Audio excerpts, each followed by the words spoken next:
everyone to this session. We have two great guests here today.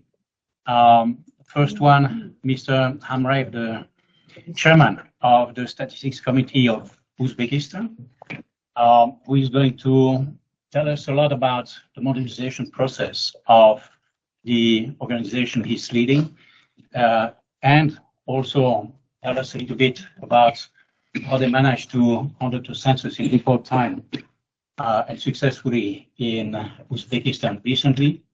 I had a chance to be invited by him to witness what was happening there.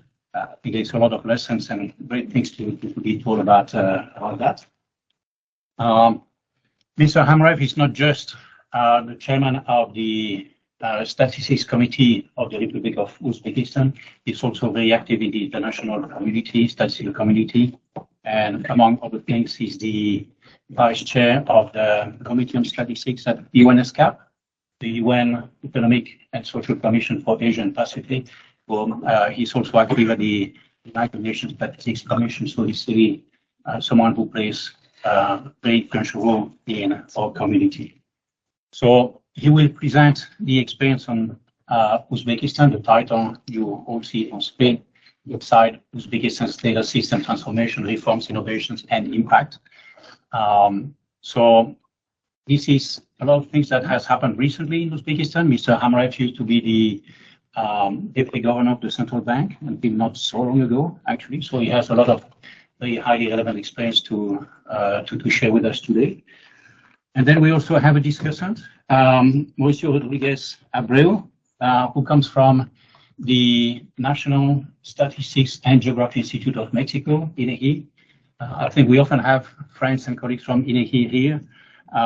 This is also another organization from which we learn a lot and we tap into the expertise. I think they're also very influential internationally, and they do a lot of work, not just in statistics, but also in geography. I think there's a lot of very interesting things being done here. So he will be discussant and share also experience of what's happening at INEGI. Now, just a few words on why it's so great to have this kind of discussion here. Obviously, we are all data people here, or good friends of statistics and official data. We understand the value and the need for this data for estimating. At the same time, although everyone acknowledged the importance of data, and this was also made very clear in the World Development Report in 2021, and the essential importance of the national statistical agencies in the ecosystem at the national level for official statistics. When we look at, for example, the Statistical Performance Index that the World Bank is maintaining, we see some countries making very fast progress. Uzbekistan is one of them. We want to learn from them. But we also saw a lot of countries that are not making this kind of progress. Although statistics is acknowledged as a very important topic, and official statistics as something essential in a context where AI, many different data sources, are sometimes competing or complementing official statistics. Having statistical agencies still struggling to produce the very poor basic data, including sample time surveys, including national accounts, including the very poor social income statistics, is something that is really worrying. That's the reason why we need to learn from the countries that manage at a fast pace to make these kind of progress.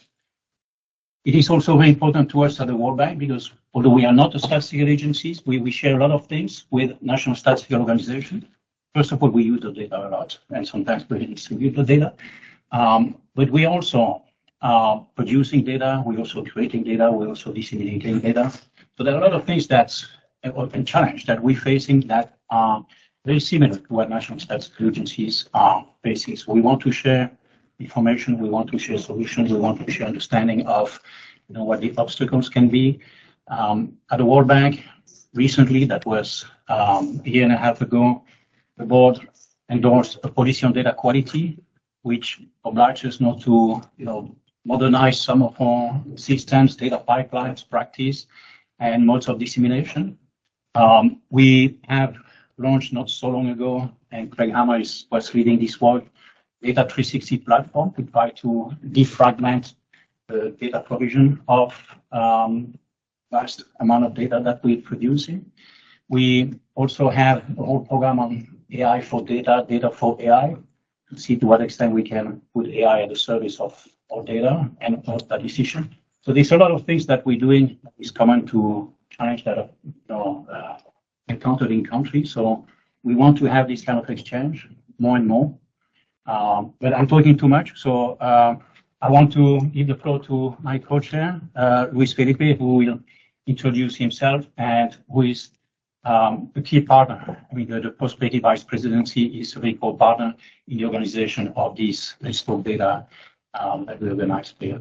So, thank you very much. Thank you very much, Olivier. Thank you, Haishan, and thanks, colleague, for the invitation. In the Prosperity Vertical, we work very, very closely with the Development Data Group, and also part of that collaboration. And it's really an honor and a pleasure to see and meet again Chairman Amrev. We met last September in the conference, a successful conference in Uzbekistan, where we actually celebrated Uzbekistan as a global champion in poverty reduction. So I will be relatively brief in introducing Chairman Amrev, among other things, because the talking points have a lot of overlap. So Olivier already said a few things that I was going to say, but I think I can reiterate the great partner that Uzbekistan is, not only in the area of data and operational and so on, but I see the commitment to the improvement in the statistical systems, also a commitment to good policy. I think there is an overlap or a coincidence of political will to improve policy making, political will to collect more data, to do it with more quality. So that leads also to an engagement that for the bank is very important. Our third most important partner in the ECA region, with very important initiatives like the Census, which is, we know how difficult it is to engage in a project like this. But always you try to bring the best technical advice. And thank you for allowing the bank to be part of that effort. So we are here today to learn more about it, also to hear from our colleague from Mexico. I can tell you many good things about Mexico, as you can imagine, but I think INEGI is also a leading institution globally. So Chairman Amrev, is really, really an honor to have you here and to continue learning from your efforts. So let's go to the substance and again, it's an honor for the bank to be part of this process that is very, very helpful in your work. Thank you. Gracias, dear colleagues. Thank you, Oliver. Thank you, Luis, for your kind support and introduction. Of course, it's my pleasure to share the experience of Uzbekistan statistical transformation system. I remember we discussed about Census last annual meeting. And the room was small, but we discussed 4 hours, time not missed, how tactic we will do, and what's opportunity, what's advantage, so on, so on. Today, I am happy. Today, I am again here to discuss the result of Census, and I think it is joint mutual work, result of mutual work, not of our institution, but bank, role of banks, very important. Also, we have very good program from World Bank to support the statistics system. It's also very beneficial. And today, how statistics reform in Uzbekistan is not only like technical modernization effort, it is part of broader national reform agenda to build more open, data-driven, and internationally aligned system of governance. So our message is simple. Uzbekistan has already delivered important results, but we are now moving from individual modernization step toward full system transformation. In recent years, official statistics in Uzbekistan have become a strategic reform method. Statistics are no longer seen only a reporting function. They are increasingly expected to support policies, as you mentioned, because Uzbekistan economy in the last 8 years changed dramatically. When our president, His Excellency Mr. Mirziyoyev, started the reform 2017, the poverty level was over the 20% or something. Before Uzbekistan, previous period say there are no poverty. But first time in 2017, Mr. Mirziyoyev recognized level of power that over the 20% today is around 5%. It's dramatically decreasing during 8 years, and it is continue. One of the important message here: government is ready to do reforms all aspects, not all. It included statistics also, because everything should be interrelated, everything should be international line, because we appoint a lot of investors, we are doing good things, reforms in Uzbekistan, but it should be proved by the data, by the statistics system. So I can say it's broader things only in the transformation of statistics system. So recent years, official statistics in Uzbekistan have become a strategic asset reform. So we see our reform as in 3 phases. First, 2023 to 2025, the update law on official statistics, national statistics institutional strengthening and reform mandate. The second phase, 2025 to 2026, we moved into early delivery, establishing the transformation office, conducting the census using digital method, and improving several areas, macroeconomic and dissemination practice. Third, under the NSDS 2026-2030, our objective is full system transformation, building integrated data flows, modern metadata and registers, digital production systems, and more user-friendly services. So key issue is no longer whether modernization is necessary. The real issue is how to connect all reforms into one integrated operating model that improves quality, timeliness, and user value. So major strengths of our reform effort is that it is backed by high-level mandate and concrete implementation decisions. So if I can say, last 2025, our government president adopted at least 5 decrees directly related transformation of statistics. First of all, upgrade the statistical agency to the National Statistics Committee. Before the many of the countries, I remember in Uzbekistan also 10 years ago, statistics was under the part of cabinet prime minister's office. Then it shifted to under the president office. Today is like National Statistics Committee. There are few national committee in Uzbekistan, anti-corruption and one of social protection, and third one is National Statistics Committee. It's like independent body and created the Statistical Council. The council members, of course, from government, people from the government, and most part from parliament, and significant people from academia, the academic directors and so on. 20 person is council members. Also mandate integration to reduce reporting burden. For example, since 1st of January this year, we reduced 27% of reporting, which some of reporting system reduces, some of became more easier to cut off burden to business. So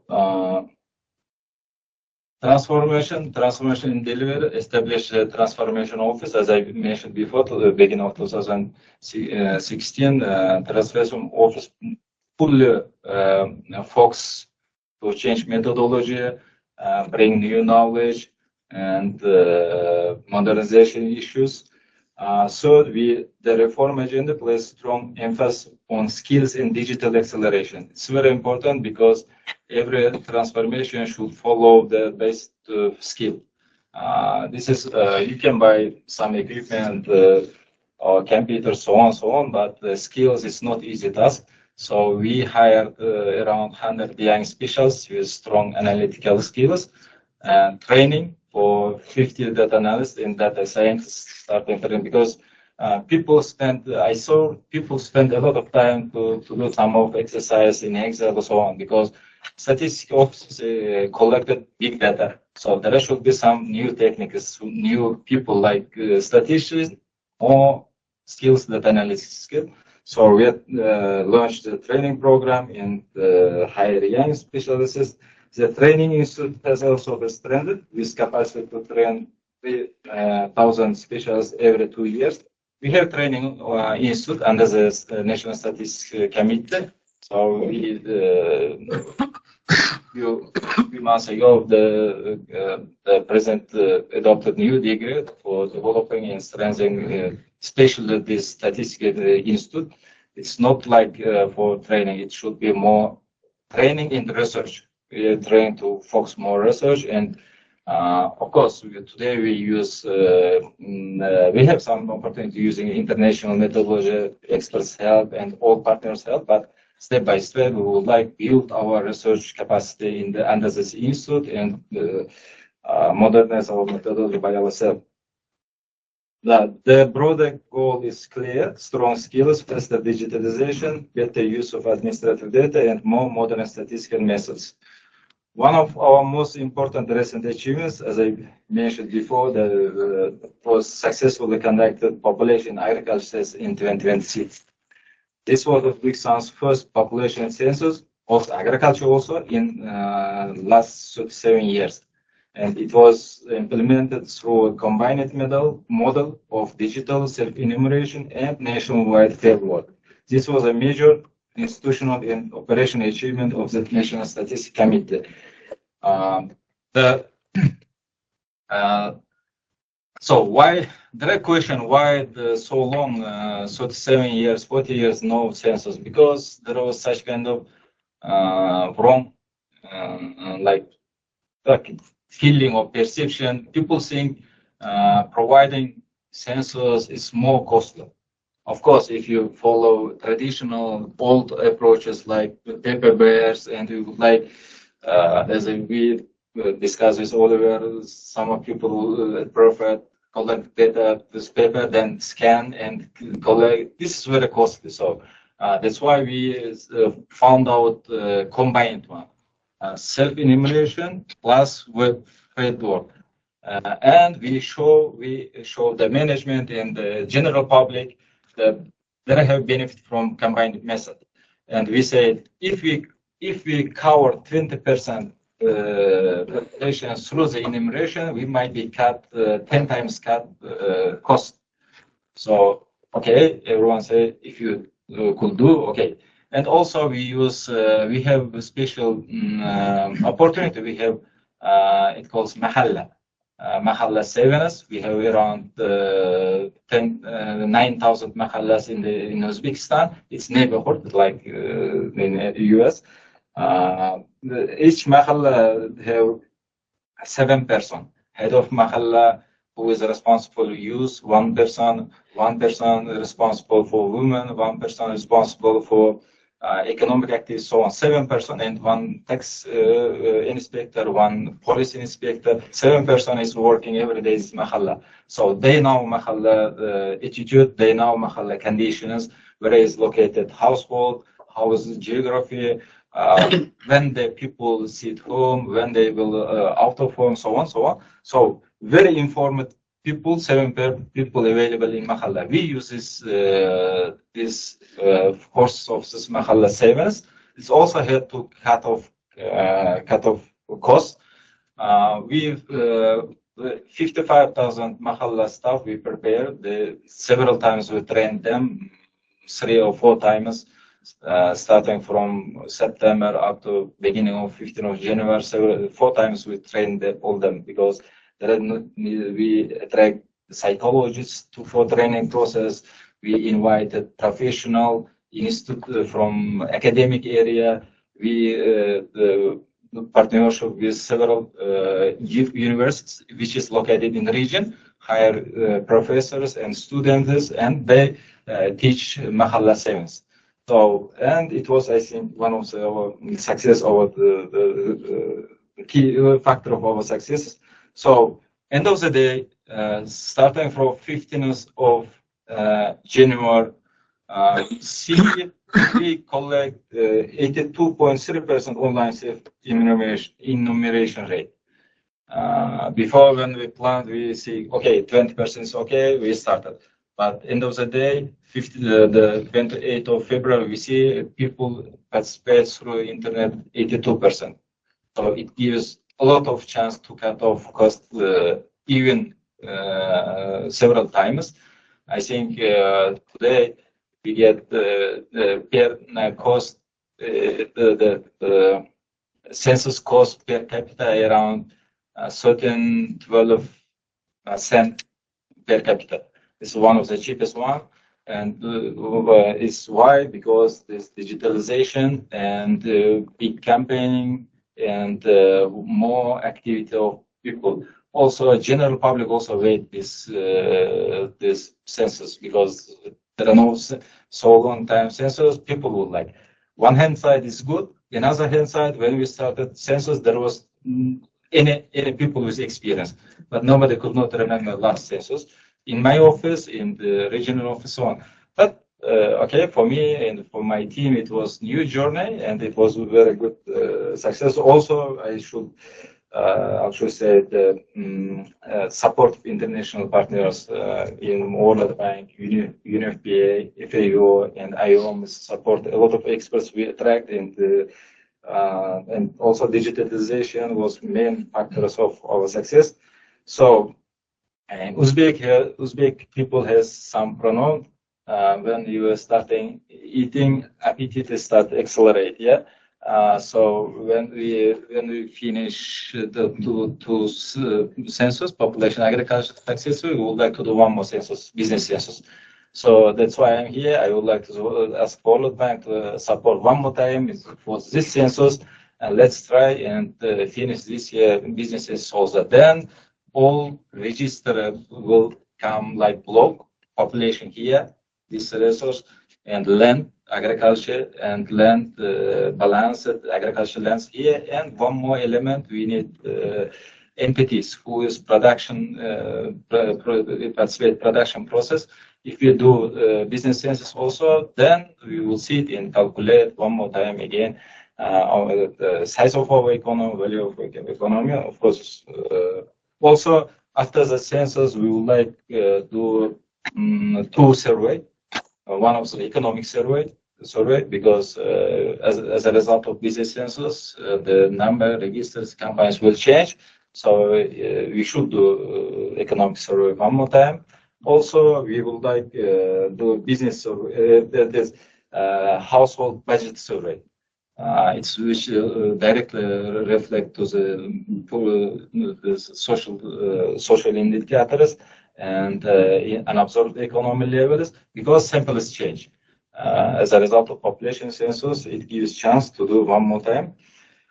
So key elements now is going processing, validation, and analysis. Unified individual level database with more than 200 million records has been assembled, and special teams are working to ensure quality and consistency before publication of preliminary results. We're planning to publish preliminary results 1st of July this year, and final results for next year. So today is going data processing.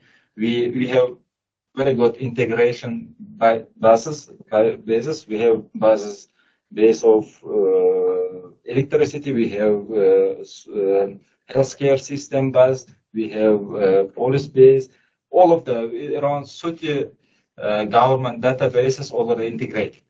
And we try to, if somebody registered in the census and say, I am here, we should find these people should be give sign some of basis, or these people should be use or ticket somewhere last 3 months, or use of electricity, or pay tax, or so on. So because why I'm doing like this, why we doing like this? Because this first time, so 7 years, our results should be very solid. And next, also this, I should say this census is last one. Next, we are planning shift from census-based to population register approach. So because this today's integration will allow to change like advanced economies, like most of the statistics use register-based. we step by step we will shift from the census to register rate. So the success compilation of census was driven by several key factors. Strong political support is very important because, as Felipe said, Uzbekistan, the head of our republic, our president, Excellency, there was good political support to provide the census.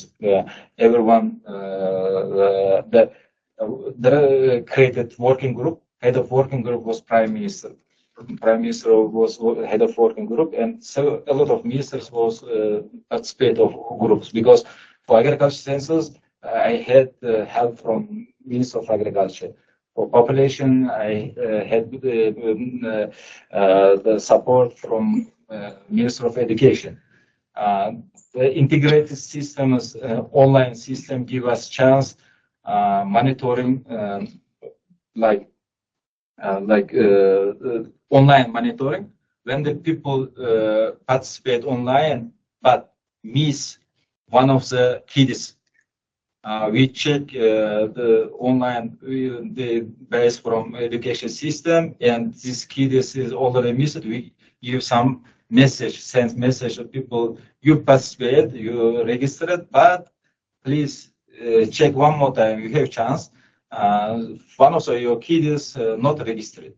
So such kind of checking system for agriculture also. We had cadastral based system. We check online with cadastral. If people miss some partial of land, which is his owner, we send message. Please check one more time. You have this area. You have some 5 sotic or some such a hectare meter square land. Please check. If it's not, okay. If yes, might be people miss or forgot. Also, there was a lot of discussions about tax issue. People afraid. If the people said discussion, there was very hard discussion. Said if we show all of our lands which we use agriculture, might be real consequence of tax end of the year or so on. We explained everyone because it's separate. It's not for tax purposes. It's only to create register for statistical purposes. So end of the day, we reach such kind of success. One of key factors behind the successful compilation of the census was the effective use of geoinformation system technologies. National Statistics Committee has established GIS and AI units in the central office. GIS helped us move from traditional enumeration toward geographical, trackable, and monitorable field operations. Why? Because first of all, we collect all geospatial locations, all household. Actually, it was around 8 million locations. Then we monitor the Mahalla sevens, interiors, and each the questionnaire, the fill-out questionnaire, if the interiors collect data, it should be proven location. And we monitoring all of them because for the coordinate purpose. We used it for monitoring enumerator workload, identifying gaps in coverage, analyzing complex coefficients by region, and linking collected data to specific buildings. IT solutions allowed management to see almost in real time where a collection was progressing well and where additional follow-ups was needed. It also helped us identify enumerated residential units and compare collected information with cadastral and other administrative sources. So the value of this investment goes beyond the census itself. It supports development of more modern and geospatial statistical system for the future. So in the future, we would like to use geospatial approach for the collecting agriculture data. Because Uzbekistan's agricultural land is more than 3.5 million hectares. So, and of course, some part is around, we have 100 farmers, legal entity farmers. Of course, okay, the farmers could report it each quarter, but other than which is owner of household, it's difficult to impose the reporting of statistics. So we are planning to using GIS and creating sample survey method, and step by step using satellite data for agriculture statistics. So before discussing the remaining bottlenecks, it is important to show reform is already producing results. First, the progress we are showing today is solid diagnostic based. Over the last period, the system has gone through more than 5 major assessment, sector reviews, and diagnostic exercises with international partners. So, beginning of 2025, we provided 5 major global assessments because it's very important. How you start the transformation? Because first of all, you should know where is weakness side, what you need. Our target goal is set, very high ambition, but first of all we check how we started that. Second, we have started to reduce reporting burden in practical terms. As I mentioned before, around 27% of statistical reports have been cancelled or significantly reduced, which is important both for efficiency and for reducing the burden for business. Third, we have expanded administrative data integration. More than 60 active integrations have already been established with the information system or other government agencies. We have also made progress in dissemination and openness, as I earlier said. Uzbekistan reaching 11th place global in 2025 open data inventory. This reflects stronger accessibility and openness. In terms of statistical domain, important reforms are also underway. In macroeconomic statistics, we are improving sectorization, GDP revision practice, and discrete quarterly and monthly indicators. In price statistics, we have modernized the CPI methods, expanded data sources, and introduced new tools such as web, transaction, and e-invoice data. The National Statistics Committee now receives around 1.2 million price codes every month. During 1 year, we had done a very good job for price statistics. Before each month, our interviewers collected around less than 100,000 prices. But today, as a result of integration, as a result of the digitalization, each month we collect 1.2 million codes. It gives more stable, more the quality calculation of CPI. Here I see the colleagues from IMF. I think might be very interesting for them. It's one part, but we are continuing progress here because when you collect big data for calculations, it gives more smoother the outliers, like shocks, some of items, prices, so on, so on. So at the same time, preparation of, as I mentioned, first business census and household budget surveys is already started. I hope together with our partners we could do this year. Another important area of progress is microdata dissemination and digitalization. The National Statistics Committee is expanding access to microdata and improving data service for users. At the same time, the establishment of the Center Digital Statistics, we call this DigitStat. It is all statistical institutions, public one. That is some of countries is institute, some of that committee agencies, so on. But at the end of the day, they are public. They could not do some of the business or private activities. So that's why we create a new entity. Because with DigitStat, it will charge in preparation more like commercial products. Also, it will be work more for digitalization of our statistics system. Because as I mentioned before about skills, of course, in the market, a lot of skilled people, but you cannot hire this because you're public organization. Your capacity, your financial capacity is limited, but smart people expensive. So to attract the smart, you should go ahead from the public. That's why we created the Digistat. Digistat is like full private company, not private, but like under the statistical office, but it will could give more wage for any specials, targeted specials, so on. So media center, the National Statistical Committee has established full equipped media center to support communication activities. This has enhanced operation with users, media, and public, strengthened transparency and outreach. It was, I think, one of the good, good supporter to our success of our census activities, because we provide a lot of explanation during the census, because as I mentioned before about related question with tax, or also we observed first day effect of online census. When we launched 15th of January, everyone tried to participate the first day, and there was a lot of burden, pressure to the systems. Starting from 9 a.m.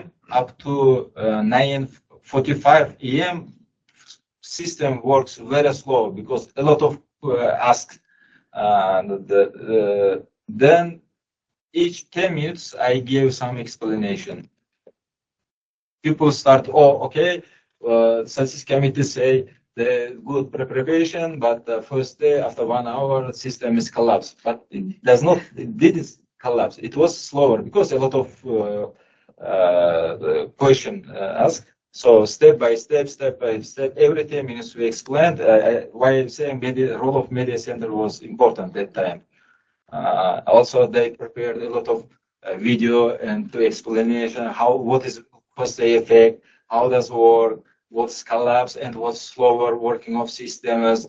And first day and second day also. Second, third day, there was 2 million participants registered each day. Then after first day, step by step, smoother. Our lucky, the 15th of January, it was Wednesday or Wednesday, yes. And Wednesday, Thursday, and Friday, Saturday, and Saturday, Sunday, more smoother because people do not work and smoother. And Monday is okay. Start very well. So role of media center was important. Also, I should say for micro data, we are working very close with worldwide colleagues. I think it's also very useful for users.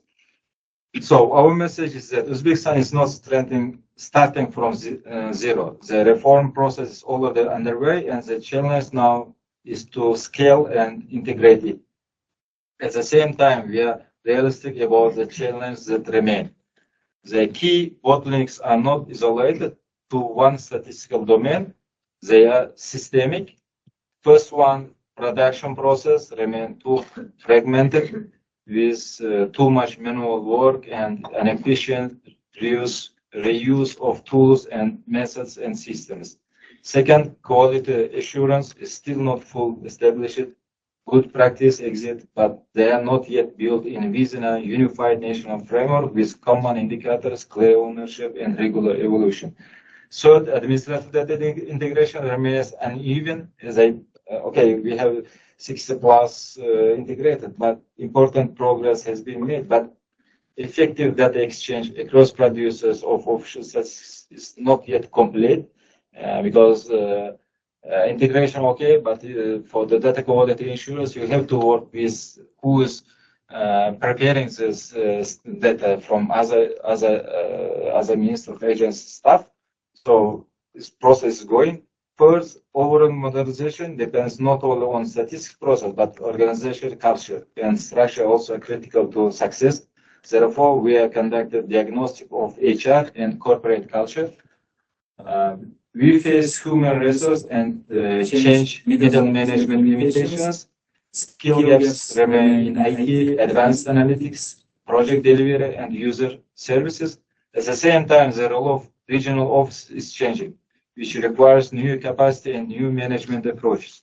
It's also important to note that National Statistics Committee of Uzbekistan is relatively small by international standards. We calculate while many national statistics offices have around 100 staff per 1 million population or more. I don't know how is Mexico, you ask from Agro. Most of the countries is per million around 100 staff.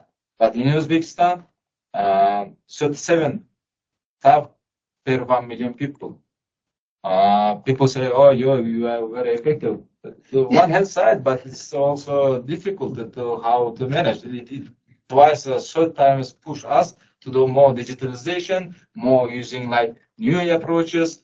As I mentioned before, that like collect all data from company, maybe you will get some of administrative sources and cut this burden for business and burden for my people also. Also in the structure, efficiency is here. Most of the advanced countries statistical offices, more people analytics like in the headquarters and few people and 50%, 40% around in the ground. In our case, developing, if I announce developing countries like Uzbekistan, around 30% is headquartered like analysts and 70% is like ground. This in the worldwide situation. So step by step, we should change this one, create more analytics and cut this like manual workers collection and data collection process. So fifth, user expectations are rising faster than our current dissemination model. There is increasing demand for better access, more user-friendly products, more active communication, and responsible access to microdata. And finally, metadata, register architecture, and process ownership still need to be developed much better for the truly modern and integrated NSDS. So again, the issue is not like of reform activities. The issue is how to convert separate improvements into a clear operational model. Our response to this challenge is the National Strategy for the Development of Statistics 2026-2030. Malan, her team, and Ober, big team, they are working very hard to build of this NSDS. It includes 8 pillars. Each pillar concretely from the presentation, institutional modernization, statistical production, data collection, transformations, administrative. Each pillar has exactly roadmap and with timing. With which activities we will finish this year, which one is next, and which one is 2030.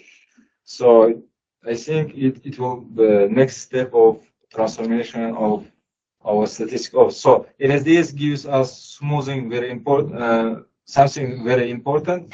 One strategy architecture that connects policy ambition with implementations. In 2026, our focus in foundation, completing census processing, as I mentioned before, and publications in business census, data warehouse issues. 2027 to 2028, we will shift to scale up, rolling out modern economic surveys, strengthening business and population registers, expanding administrative data exchange, introducing SDMAX, IPS, GIS, and IA-enabled pilots. Institutional, this is also the period of strengthening methodology integrations, metadata, and middle management capability. In 2029 to 2030, the objective is institutionalization, moving toward reusable production service, more integrated dissemination, broader analytic capability, stronger mixed source production, and culture of continuous improvement. So Uzbekistan has momentum, clear mandate, and integrated strategy. What's most valuable now is targeted partnership in the areas where scaling is most difficult. One priority is macroeconomic modernization, transition to new SNA approaches like SNA 2025. Is also beginning stage. A lot of aspects inside the e-commerce, and the role of new trade issues, so on. So we have we will plan and develop together with international partners, especially with IMF and other partners for macroeconomic modernization issues, integrated data and digital architecture, data warehouse, business and population registers, period, as I mentioned, in 2027, 2028. This is also one object for partnership.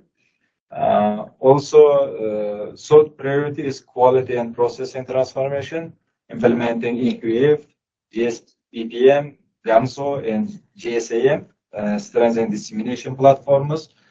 And fourth priority is human capital and delivery capabilities, regional training, middle management development, secondments, and twinning arrangements. Our views is that external support can be especially helpful now because high-level mandate is already in place. Early reforms have already delivered some of the results, and the NSDS provides a common architecture for coordinating technical assistance. Let me conclude with one final message. Uzbekistan is ready to move from modernization to full system transformation.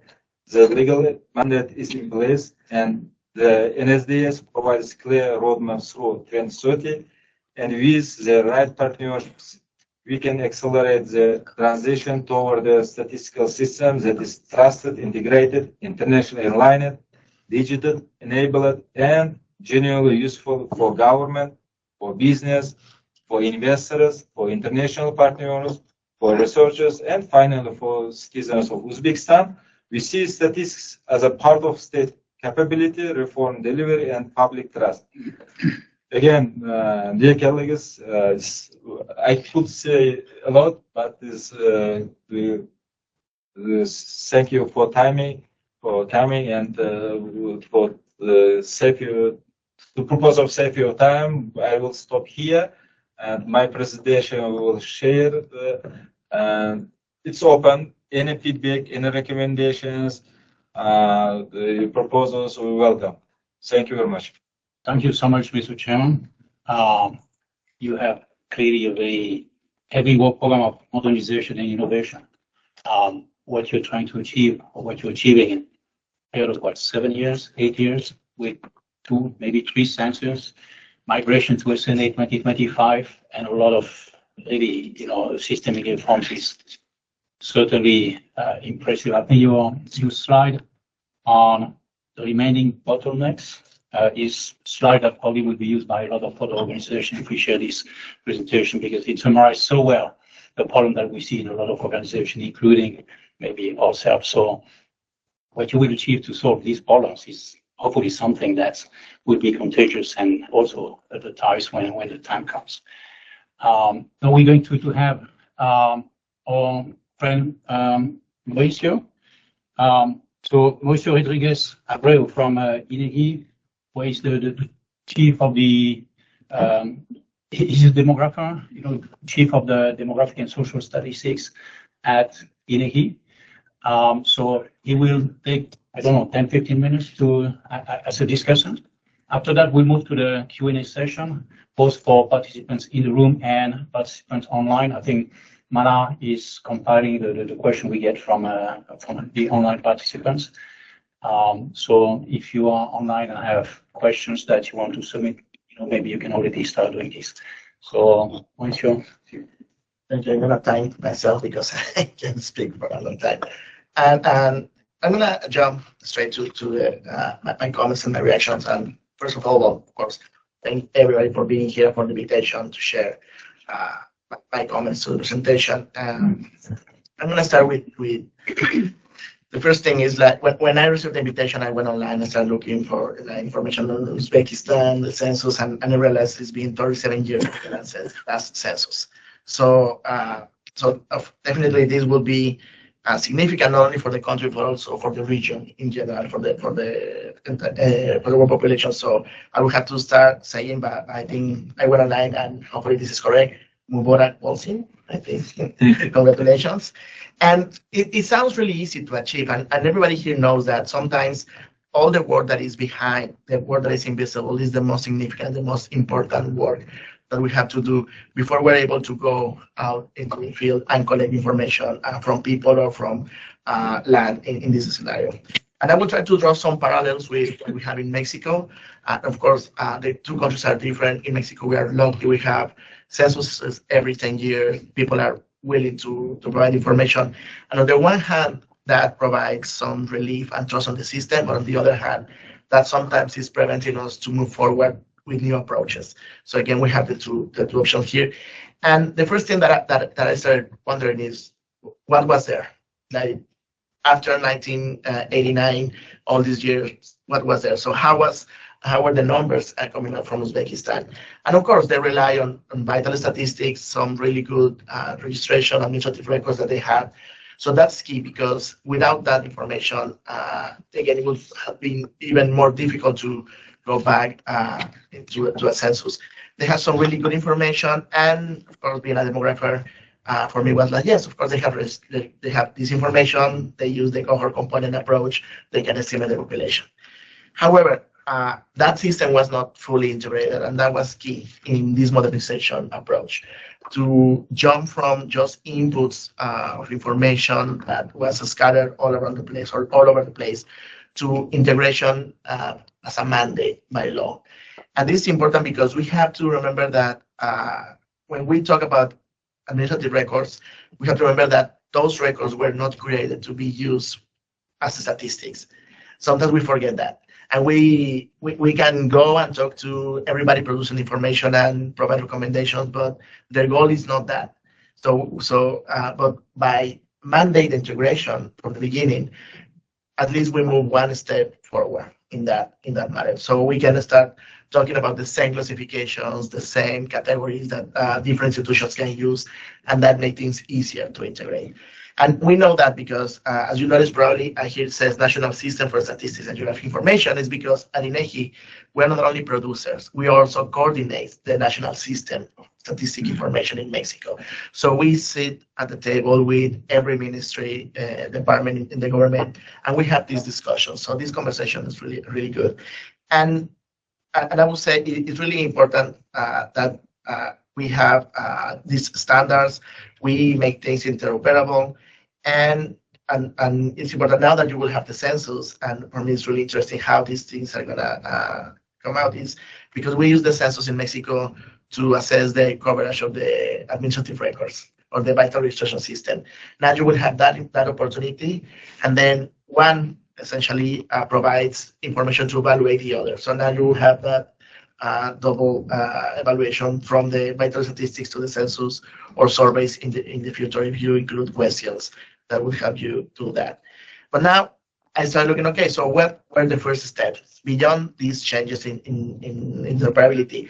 The legal context. The legal context and the organizational context in Uzbekistan was really important. It's a full system transformation, as Mr. Hanrad was mentioning. It's not only something that it was written. So everybody has to be committed to this transformation. And of course, making the NSO stronger, like the Statistical Office, the National Statistical Committee being stronger and be the institution that was going to coordinate everything. So again, this means breaking silos, and breaking silos is really difficult. We know that. Changing the way many ministries, departments operate, and making them share not only the information, but a common goal. It's not only that everybody has to care about education, because we have a specific departments for that, but we need to have a statistical system that can provide information to other entities. Of course, if I work in education, I want to know how many births are happening in the country, so I can have better planning. Or if I know other people are getting sick throughout their lives, and I'm in the health department, I can plan for that. Or I can see if more people will reach old age with disability. So again, it's not having the same specific goal, but in general, the common goal is to have this interoperable system. And modernization not only for production, but for dissemination. I think that's really important. Is not only getting the information. The website sharing in the presentation that they have 200 million records assembled. And it's there, and that's fine. But again, what are we going to do with that information? Of course. And this is a good example because we have to plan ahead of time. Again, going back to what we have in Mexico, for instance, we receive every month more than 21 million records from the Social Security Service in the country. And we were like, okay, so we're getting this. Now what? What are we doing with this? We were not producing anything. And then we started contacting the other office, the one that has all the information for all the government employees. And now we are creating what we call the formal labor force, because in Mexico, informality is a big issue, but so everybody who's not in these two systems essentially is informality. But we were ready, and then when the president came out with a new law, and she said, everybody working in platforms like Uber, Didi, and similar are going to be part of the system. We were able to track them and see, okay, so it's not that they were not working, so because they were working here and now part-time they're doing these activities. So again, it is having these things with the perspective of what are we going to do in the future with this information, and how can we produce information that is useful for those making decisions. The NSO, the Statistical Office, has to be central in coordination, but also in showing the results. And something important here is not only developing skills for analysis, but also for dissemination. We are really good, I think everybody here is really good at reading a table, creating a chart. I look at population pyramid, that for me it's really transparent what's there, but not for everybody. So we also have to train ourselves in communicating, going to the media, going and spend time, and sometimes it's a lot of time with news reporters or the radio, and sharing this information. Like, so make everybody in the country, all citizens, to understand why are we going and asking the questions that we're asking, or why are we using the information. So again, we have to train data scientists, but also pay attention to subject matter specialists, demographers, economists, sociologists, anthropologists, and people who can help us developing better questions or better visualizations. Now, the census. I'm so happy because I am a demographer. Every time that I see a country is releasing information for the census, I already wrote down the date, July 1st. I'm going to be online. Not when you publish, probably later because of time difference. But and you share some information. 82.3% of self-enumeration means that the population in Uzbekistan trusts the Statistical Office. I don't know what would happen if they didn't do it, but they did it. And sometimes probably you were expecting 99%. I don't know, but 82.3% is really good for my perspective. And that means that 92.3% of the population went online, decided to go online, provide their information. And this trust is really hard to get from the population, but it's really easy to lose. So we have to be really careful with what we're going to do. I'm so happy that you have the post-enumeration survey. Hopefully, in some other moment, we can discuss about the results of that. But also talks about, again, all the previous steps, being ready to receive all this information. You were saying 2 million every day. People were going online and providing information. If the system, for some reason, was failing the first day, I'm pretty sure people would have a different experience. Or we have social media, and it's not working, don't go online, don't do this. So again, it's really important to have these systems ready, and also to be ready to react in scenario that something happens, because we always know that if something can go wrong, it will go wrong. So we have to be ready for those things. And you didn't mention in detail, but of course we know there's a lot of pilot testing behind those, cognitive testing, emergency planning. We do what we call ethic hacking to our systems all the time. We're trying to find the error. Before we released our self-enumeration for our one survey that we had last year, everybody in the institution, actually, we tried to get online at the same time. We don't have 100 employees per million. We're around the 87. We're really good at that, but we still try to collapse the system. And our mission was, and I told everybody in my office, we have to break this system so the IT people can be ready for these things to happen. So of course we have the questionnaire design, and this discussion, this really long discussion between the length of the questions or the questionnaire and the operational aspect that we have to keep in mind. And understanding the population, as you said, 82% of people provide information online. In Mexico, we are not lucky. People don't like going online. and provide the information. But we're really lucky in the field. People are happy to wait for us and they provide the information. So probably for us, we have to find a different approach to make people to do those things. And again, going back to these stages that are not visible, right now we are in those stages of processing, validating, coding. And we know AI is helping.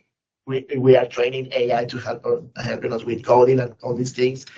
But still, we have people doing those complicated things. In Mexico, for instance, coding is 85% is automatic. We already have a lot of the system or the devices. Of the 15% that we have, AI helps us with 7%. Still, 8% we have to do it by hand because with occupations that are really, really specific and the AI has no information yet. But we have to keep in mind, and this is something that was mentioned in the Statistical Commission a month ago, the AI that we have now is the worst AI that is going to be there because tomorrow is going to improve. So that means that right now we are doing 7% of our coding with AI, probably in 2 years it's going to be 10, 12. Hopefully, eventually, it will help us to improve these things. And modernization is in every area: training, supervision, validation, cartography. You were discussing the geography, the geographic element here. And here we are lucky, we have statistics, we have geography in the same building. Sometimes we don't talk to each other, which is really sad. And for me, just going across the patio and talking to Gerardo, who's the guy in charge of the geography department, because all the information that we collect in the census is geographical by nature. We are finding people in a place in our country. And somehow we remove this link between the people and the geography. And then when we try to put it back together, it's really complicated. So from the beginning, we have to keep it. So we have to be really to keep that in mind. And also talking about this AI data analytics and these things, there's something that I want to highlight in this aspect, because now that you are planning on doing this online registration and merging all these systems, we have not only information, that the data that we're collecting, of course, we have to work with metadata. That's something that we know we have to do, but you have a lot of paradata there. You have, at what time are people going online to answer these things? How long are they spending these questions? Why are people interrupting these probably the answers? Probably is disability question that people were not comfortable providing information, or income, or why are they going back in the system, like checking, double checking, changing. You have all that information in your system. It's there. So you need some engineers or some data scientists that can go and get that information. And that is really useful for future rounds in the census in 10 years or more. I'm right out of time, but so how I see the future work for your office, for my office, for different offices in the world. Again, more integration between geography and statistics. Again, going back to this geographic in nature of censuses, we have to keep that in mind. We have to be, we have more, you will face more requests for information, because now you will have the census. It's really easy for people out there saying, oh, why didn't you include this question? You should ask these questions and these specific questions. So we have to, in the census, we have to be selective. We have to be smart and try to combine these with some other approaches, some other models. We have small area estimation approaches. You will have now a new sampling frame for your survey. So again, you will be able to combine the census results with specific statistical operations. And I'm not meaning going back to the 27 report that you get rid of, but more specific surveys or more specific approaches. You can align with international standards. I know you are doing, but starting a census at this stage is really easy to make this adjustment, to include these new approaches. I was saying more than 100 years of censuses. When we want to change something in Mexico, everybody, no, don't change that question. We've been using that question for 50 years. Yes, sometimes we need to change the question. So you have that opportunity. And increase of interoperability, and I think that's something that you have in mind, but also work on the awareness and the results. Again, going back to the citizens, why why was this important? Like, why was I asking you to provide the information? What are we gonna do with this? And be careful, again, like you mentioned, you're working on the microdata. We have different approaches. I know there's like synthetic data that can be produced so people can have access to microdata without breaking the confidentiality of the census, creation of different visualizations, statistical grids. And there are a lot of things that can be done in order to people to go back and just know more about itself. And I'm gonna finish my participation with this. The modernization is not being contested, I think, but we have to be ready. So that's something that we have to include in our approaches. So there's an indication, or the mandate comes from the top, but implementation always comes from the bottom. Essentially, everybody working in specific organizations doing the day-to-day activities, they have to be the ones who actually believe in modernization and into adapt and adopt these new technologies. And the last thing is, you were mentioning at the end, you are planning on moving to a fully registered based census, and that's good. But my advice as a demographer is always, what is the best census? Is the census that is made. Again, sometimes we all want to move to register based, but also we lose some information when we move to register based census. So take your time, assess the quality of the census, have your plan in mind. Probably a combination or approach is the best for the next census. But hopefully you will be ready for a fully registered based census in 10 years. But again, it's not something that you have to do now, but you have the opportunity now that you have new information with that level of specificity to assess the information needs in Uzbekistan and make the smart decision. And thank you for the opportunity to comment on Uzbekistan.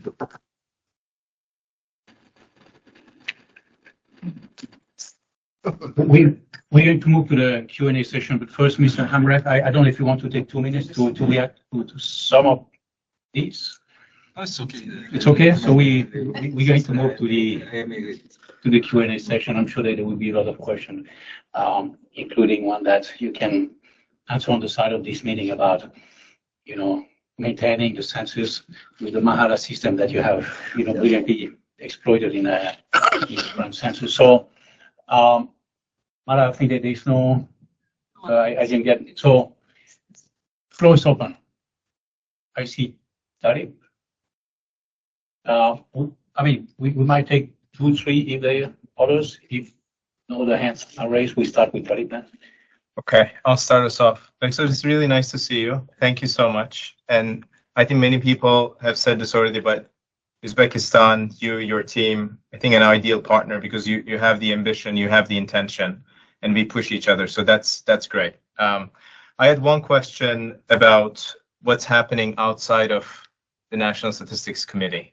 So because you have a lot of ambition around full system transformation, you're infusing a lot of energy investment into your systems, into your data products. And I was wondering what your impressions are in terms of what needs to change outside of the Statistics Committee in such a way that data and statistics that you're producing are better used and are integrated into policy. So do you worry about statistical literacy? Do you worry about people's ability to use the data products and the statistics that you're putting out there? Thank you so much. It's nice to see you.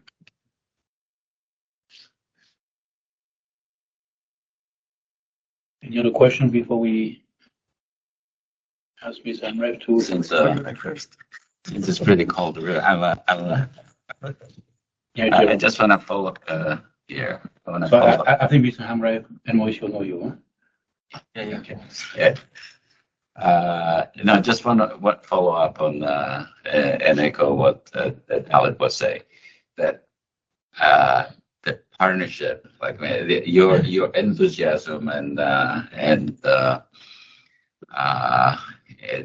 energy, it's contagious. But the question is, which we've seen in many countries, it's like how do we keep the momentum? So how do we make sure that the changes that we implement now are kept for posterity? Because when we think about modernization today, it's old stuff tomorrow. So how do you ensure to make the decisions today, which will in a way reinforce the systems that will continue past I wish you 30 years in that job, but what happens after 30 years? And because of this one, a lot of the decisions that we make are path dependent. Like, I mean, just what decide now will be there for a long time. So that's why it becomes important, like I just said, to think also in those terms. Thank you, Taleb. Thank you, Joe. It's very important questions, actually. Of course, although National Statistical Committee House, as I said, first of all, political support, political decision, because it's not we thinking we found something and try to do this initiative from. Of course, we prepare some proposal, but it's decision and support from political support is very important. Again, if mutual work, not only for statistical committees, it's important, useful, beneficial, whole economy and whole population of in our country. Because today, as I said before, people think there's the census, it's hard work, it like very costly. Somebody before there was such kind of calculations around big 2 point something trillion sum. It means in dollars. Let's get there. I have some illusion. Census should be $3 per capita per cost per capita should be $3 at least cost. If you get Uzbekistan population, so it's 8 million when we started the census. So it means around more than $100 million. It should be cost, but this like such kind of perception there was. But when we proposal, it's not like this. If you use this method, like this, it will cost will decrease several 10 times or sometimes it's possible. It's beneficial to the government also. If people propose this very good way with good manner, and it will be useful for general public, I think it's very good. Another thing, like when I mentioned before, when we plan it, we say, okay, if 20% people participate through the internet, we was happy. It was our goal, 20%. But end of the day, general public support. As I briefly say, how the population, one hand side population, they waiting such kind of big event. They would like participate. They would like to do not only statistical office, general public would like to see how many people and the house population census. So I think beyond of National Statistical Committee, I think of course explanation. Of course, we should show how benefit from each our activities, if our transformation. When I remember our colleagues or international audit say, what's your worry about transformation? How big worry? I think somebody will tire it, or statistical committee or the users will tire it. It should be beneficial for each other. Well, of course, statistical literacy is also very important. In today's Uzbek people, researchers, users, students, and policymakers, they are searching very good data. They need very good data because Uzbekistan economy, 2017, it was around $50 billion. Today is more than around $150 billion. It's 3 times higher than real terms. So it means that I need very good, very high quality data today. So I think each other will complete and we will success.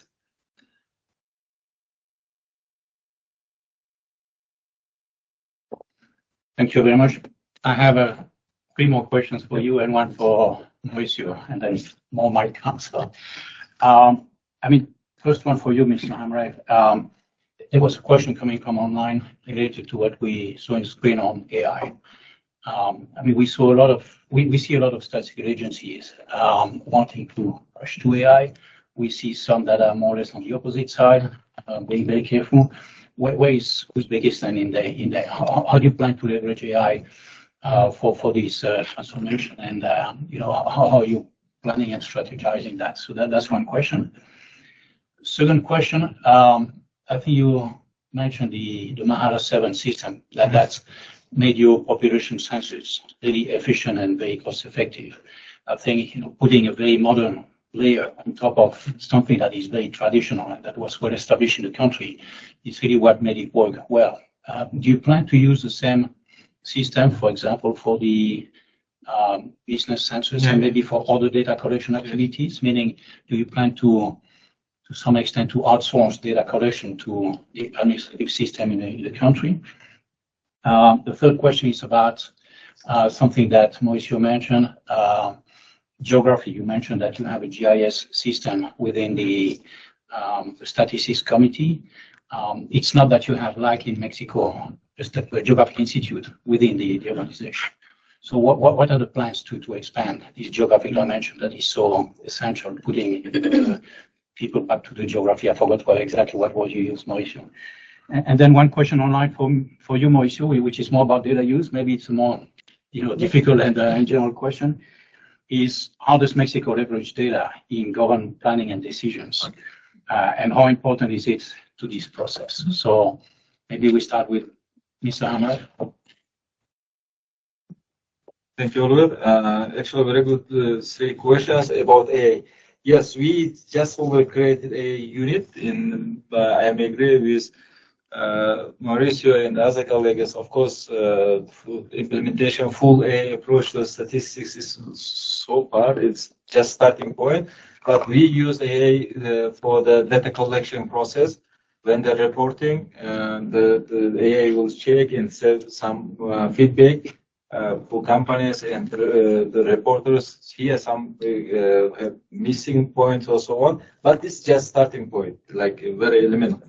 But we are planning to see, first of all, our goal, use such kind of AI team and to check all methodology, metadata, international, local metadata, which we use today, and how is it aligned with international best practice. Check first of all, but it also takes time because we should prepare the AI, teach them step by step, and step by step we would like use.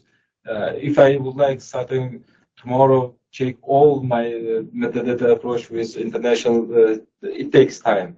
It's very big. It's a lot of instructions, guidelines. So we are planning to start from small one and step by step to develop. About businesses, of course, we are seeing using Mahala Census, not totally all of them, as we still use census. Population census, it's 7 people participated, but in the business census, we are planning to use 1 or 2 persons from each mahalla, especially for the assistant of Hakims. It calls they are in charge more economic issues. They know all entities. They are responsible to the development of this mahalla. They know all the economic business activities in this mahalla. Might be we will use these persons. Because business census is not required a lot of interiors if you compare with population census. So we'll use it. About JS, yes, just also a starting point, and we create this unit at the beginning of this year, and we folks who use this data JS data, and there's opportunity for agriculture statistics right now, because not all the business, the population census we finish. Agriculture census also the first time in history for Uzbekistan. And at the end of the day, we will see some of parcel-based agriculture statistics system like, because today land is like good in Uzbekistan. It's most of the countries I think same, but before. If you after Soviet Union period and the beginning of independence, owners of land with government or exit farmers, legal farmers. But today, farmers could give the secondary leasing or give them another person for using. Or also, big companies might be give like partial leasing, so on. So, if you, as a statistics, if you try to collect data, agriculture data through the subjects of owners, it's very difficult. It changed very fast. That's why we're focusing using JS opportunity, follow track for partial, and does not matter who is owner of this land. This land we could get the data from harvest of this partial of land. So it's our plan, and I hope up to the end of the year we'll see some more progress. Okay, so how do we manage to make sure that information is used? I had that section in my speech, but I got so excited with the census. So in the Mexican law, the same law that creates the national system of statistical and geographic information and made INEGI the coordinator of the system, splits this system into 4 subsystems. One is social and demographic statistics. The other one is economic information, geography and environment, and justice, governance, and public administration. So each one of these subsystems has what we call specialized technical committees, where the chair of each committee is the ministry that is related to the topic. For instance, we have the Committee of Information and Education. The Minister of Education is the chair of this committee, and myself, I am the technical advisor. So we have these meetings, and by law we have to meet at least twice every year. So, and we discuss many things.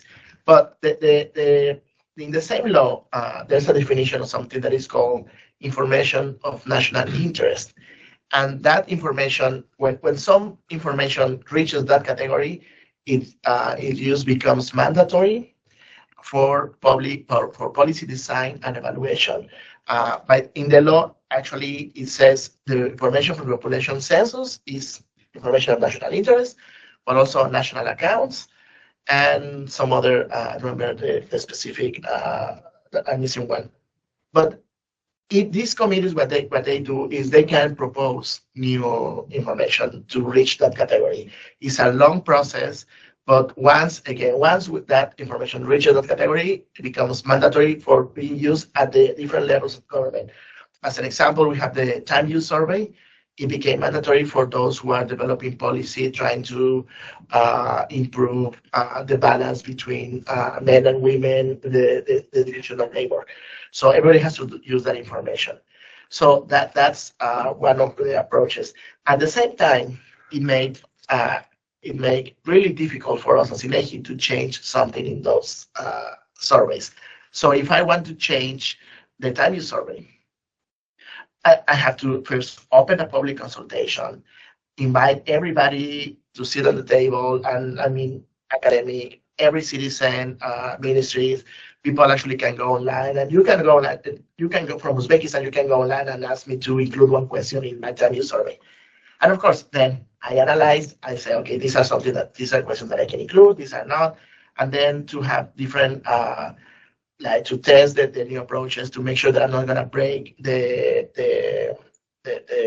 trends and many things. So essentially, because we want this information to be, of course, to be used, but we have to be consistent in time. We want to make sure that we are measuring the same. So we're really careful with these things. So that's the way that we essentially make this information to be essentially used by law in Mexico. And at the same time, we have offices in every state, and each office in every state, they have their own committee for information at the state level. So they meet with local authorities, and then sometimes they don't even know we have information on one topic. So they actually present the information that, oh, you want to do this? This is the information that you need for your planning. And it's not only that it's here, you have to use this information. So we have that in the law, and of course, lots and lots of communication. Thank you so much, Mauricio. We have time for 1-2 questions, short, brief. So Zander and Serhi. And you had a question too? If there's time, if not, no worries. Sorry, do you mind if I use the money? I'll speak loudly as well, just for the people online.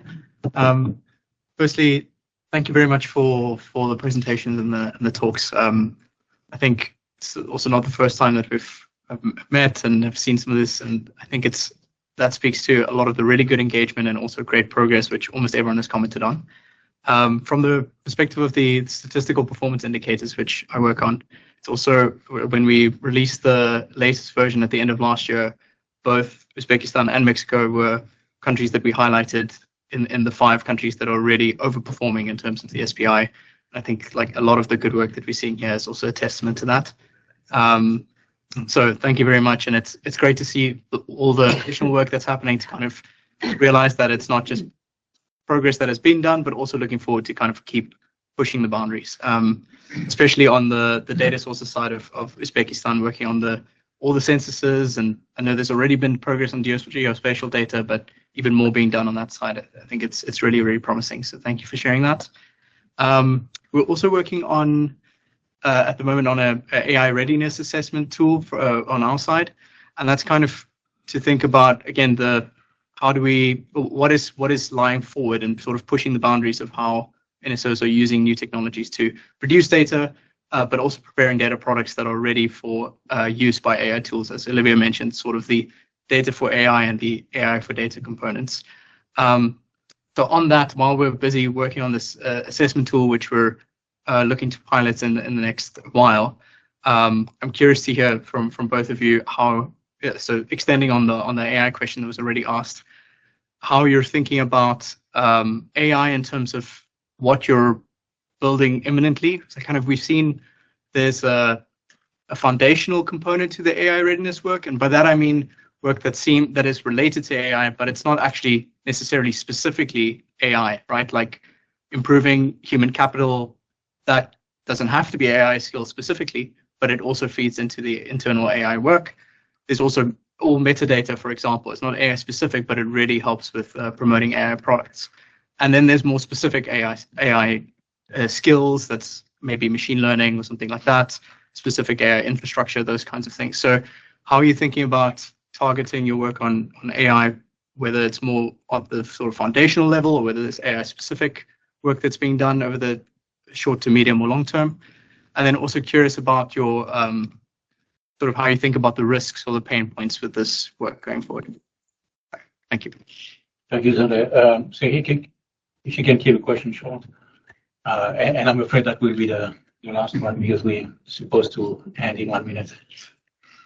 Thank you very much. So thank you very much for the presentation. I wanted to get your opinion on one of the questions. You mentioned several times the sort of updates to the skills composition and the constraints that you are facing as an organization for hiring talent and acquiring data scientists.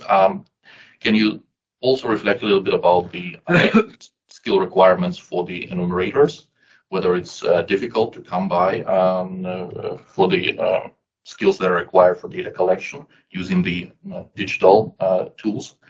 And if I'm allowed to ask a second question, I think everybody in this audience would be very enthusiastic to hear about the cost savings from the hybrid mode and the online data collection. But this all comes with the big caveat that you have to have the administrative data to validate that. Otherwise, you allow your population to write your own statistics with the full freedom. So what sources of information do you find most useful in validating the responses of the online respondents, and also having this exercise and judging that the census data could be the ground truth? What does it tell you about the accuracy of the current registries? Right. So when you find discrepancies, how big they are and how trustworthy are the registry data? Thank you. Okay. About first question about AA, we That's why I told the starting point is that like for middle one, like not like specific, but we have plan using AI for a specific dissemination approach also because it's very useful today. Uzbekistan are more investor-attracted country. A lot of investment each year. This year's planned $50 billion investment. But I think if statistical community data is useful to read of AI because everyone uses AI in all over the world. So for dissemination, it's very important. We are working, but medium term, we will think about this issue. About risks, I don't know risks. I should discuss with my team and about risk. I am not a specialist in this area, but again, we are open with World Bank to build this capacity, and we are open to do together this project build of a capacity because everyone's today is talking about speaking about AI and what we use for a simple day or like as I mentioned, check metadata so on or skill covers of skills or dissemination might be useful for other users. But again, we discussed it in the winter with Oliver. How is the role of users of AI, big companies? How should be the role of statistics office? We collect data.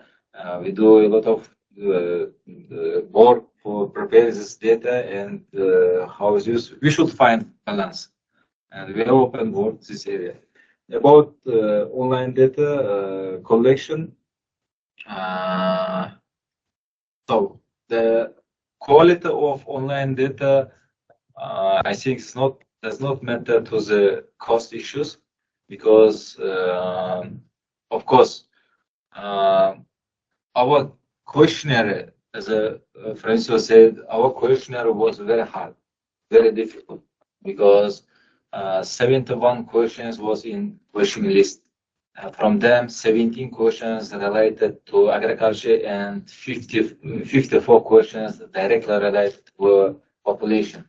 It takes, we calculated 25-30 minutes to fill up one questionnaire, but it takes in reality 1 hour or more. Some people spend a lot of time. So first stage, and after 1 to 3 days, people understand it's better goes through online because if you don't go to through after several times, after several days, come to the interview, you have to spend 1.5 or 2 hours. So it's better to do this through internet. I think it didn't affect the cost. Also about other databases, we use 30+ database. All of them were useful. For example, this education system database, because a lot of people, as a lack of experience, as a lack of they never fill in a questionnaire. Most of people miss kids, but from the data source, we found this kid started some of school, and we sent the parents message. Please check one more time. Also, for agriculture, cadastral sources, it was very useful because a lot of people, really takes 1 hour to fill in the whole questionnaire and to do better. A lot of then we put a lot of logic control during the filling question. If you live apartments, okay, but if you live in the house, it's not apartment, then it's questionnaire program automatically ask how much you have land, how much you have fruits or trees, so on. It is compulsory. If you not, okay, you can put 0, but you should fill out all of the questionnaire. And during the fill out questionnaire, if AI found your identification number in cadastral base, it will ask about second land, which is you're using for agriculture. If 0 or not use you could show how much hectare or so we don't this calculated, not calculated, go something or not.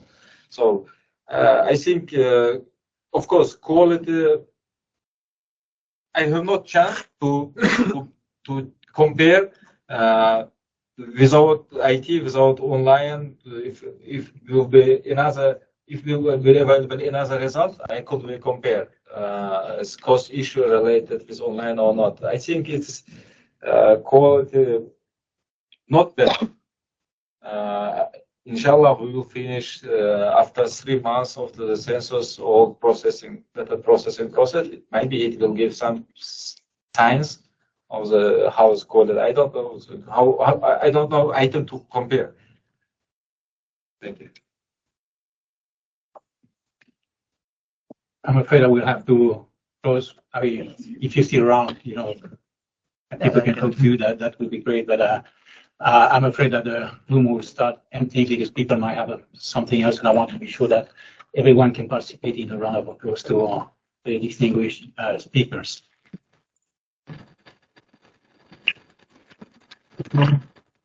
I'm just a spokesperson for Hashan and Luis Felipe, who had to, you know, join another meeting. It's, you know, spring meeting time these days. So, really, to both of you, thank you so much for sharing your expertise. I still had a lot of questions actually to ask.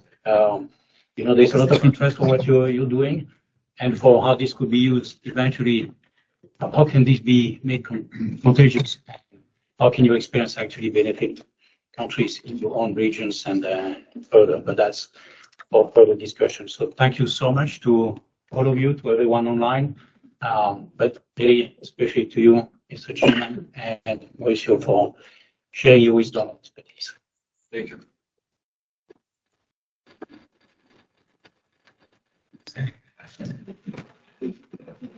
Okay.